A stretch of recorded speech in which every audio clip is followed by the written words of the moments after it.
Mechanical equivalent of heat. James Prescott Joule found that the mechanical work done on a system was equal to the heat produced.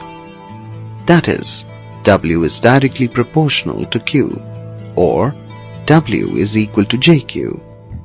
Thus, Joule's mechanical equivalent of heat is the amount of work that must be performed to produce a unit quantity of heat.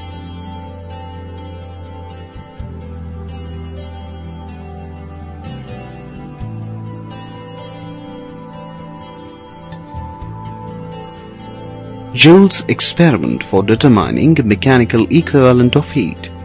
Displayed here is the experimental setup used by Joule to determine the mechanical equivalent of heat. The apparatus used by James Prescott Joule to determine the value of J consisted of a cylindrical calorimeter made of copper. The calorimeter was covered with a watertight lid.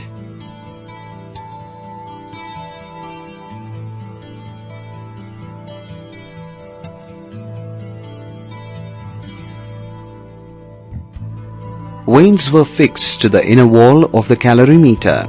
A spindle S carrying a number of paddles was passed through the central hole in the lid of the calorimeter. The shape and spacing of the paddles was so adjusted that these paddles could rotate in between the fixed vanes. The spindle was attached to a drum and a handle, which could be disconnected from the spindle by removing the pin. A string was wound on the drum as shown here.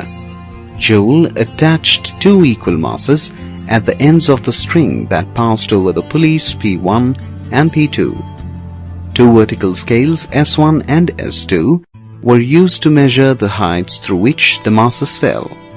The temperature of the contents of the calorimeter was measured using the thermometer. A known mass of water M1 was taken in the calorimeter. By rotating the handle, the masses were raised through a height h. The weights were allowed to fall down through the same height h. The falling weights rotated the spindle and thereby churned the water contained in the calorimeter. As a result, mechanical work was converted into heat and the temperature of the water increased. The process was repeated. He noted the rise in temperature in each case. By conducting a series of experiments, Joule found that when the falling weights lost 4.186 kJ of mechanical energy, the temperature of 1 kg of water increased by 1 degree Celsius. The value of J obtained by this experiment was 4.15 kJ per kilocalories. However, the most accurate value is 4.186 kJ per kilocalories.